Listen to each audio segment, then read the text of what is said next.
ये कहानी है गुजरात के एक छोटे से गांव की। एक छोटे से घर में मोहन बाबू और उनकी पत्नी रहते थे। दोनों बहुत शांत और सीधे स्वभाव के थे। गांव से थोड़ा दूर खेतों के पास उनका पुराना सा घर था। दिन में सब सामान्य लगता, लेकिन रात होते ही उस इलाके का माहौल बदल जाता।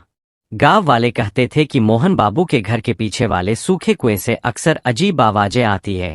कई लोगों ने वहां रात में रोशनी झिलमिलाते भी देखी थी।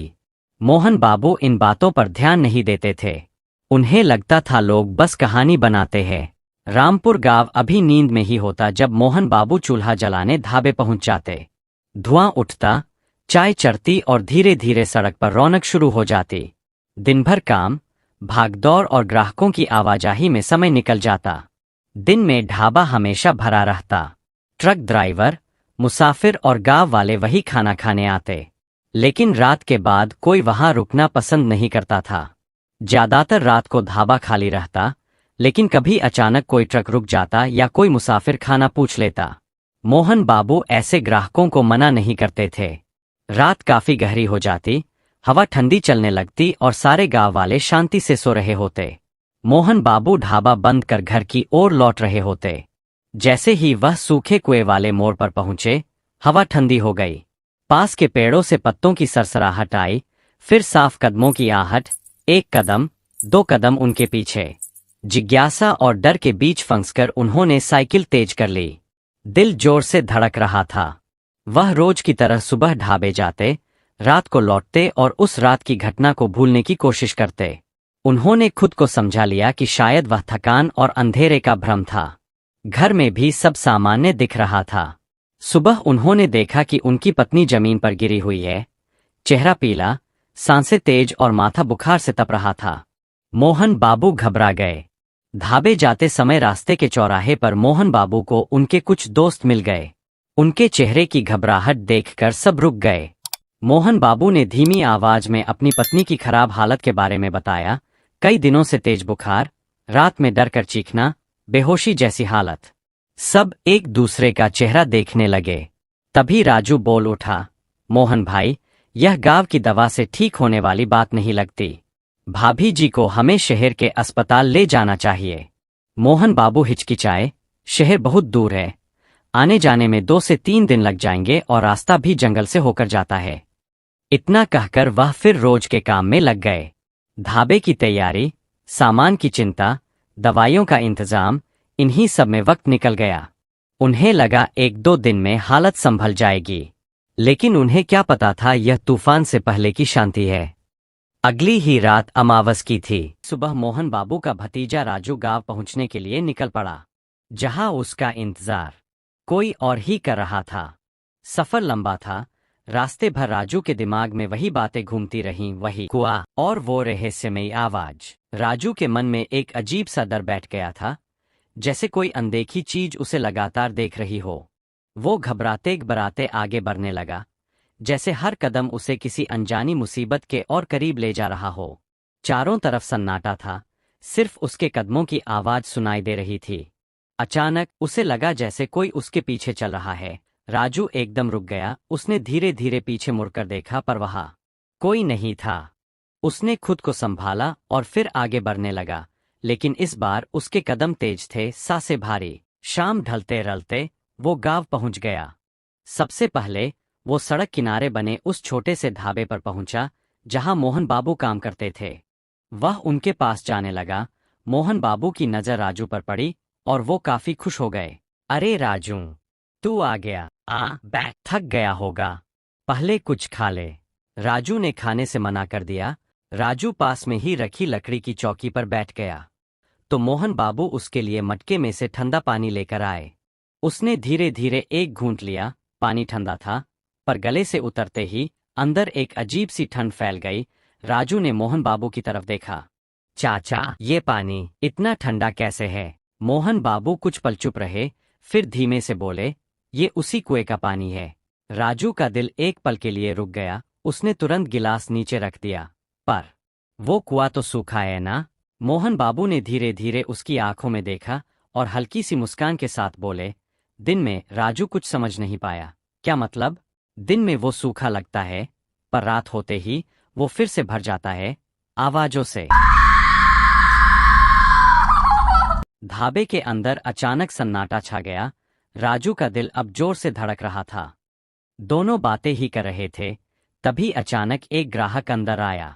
ग्राहक ने एक चाय मंगाई। मोहन बाबू ने बिना कुछ कहे चूल्हे की तरफ हाथ बढ़ाया।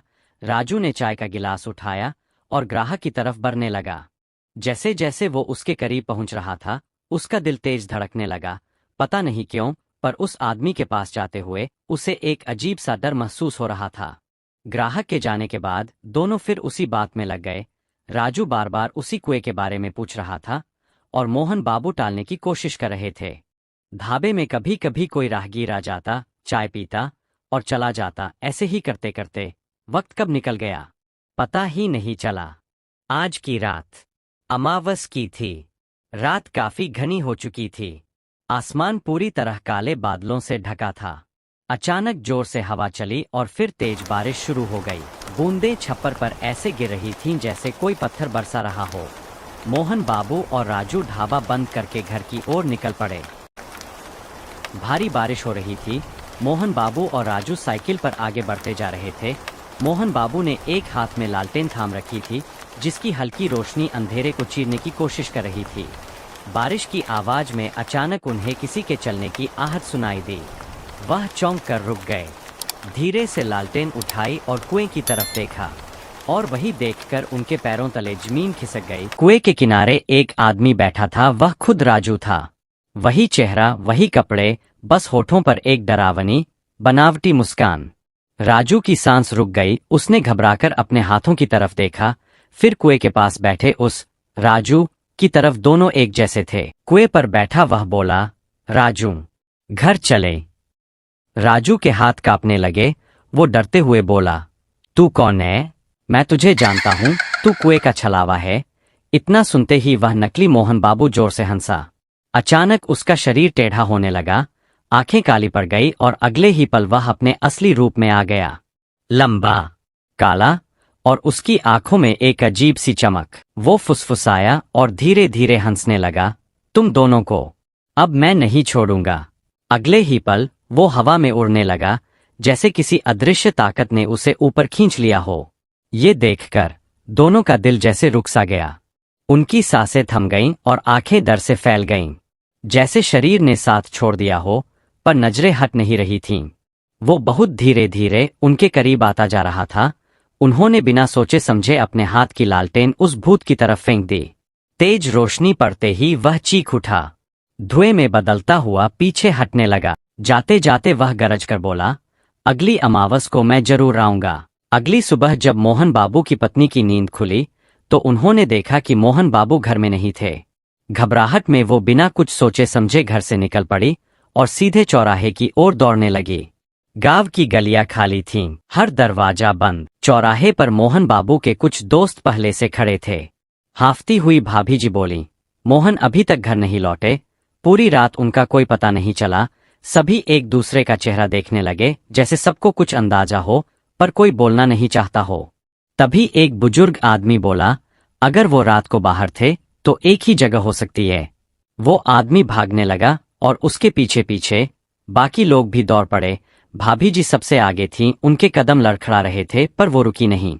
कुएं के पास पहुंचते ही उन्होंने जो देखा, उसे देखकर सबकी सांसें थम गईं। मोहन बाबू और राजू दोनों जमीन पर गिरे हुए थे, बिल्कुल बेहोश, जैसे उनके शरीर में जानहीन हो।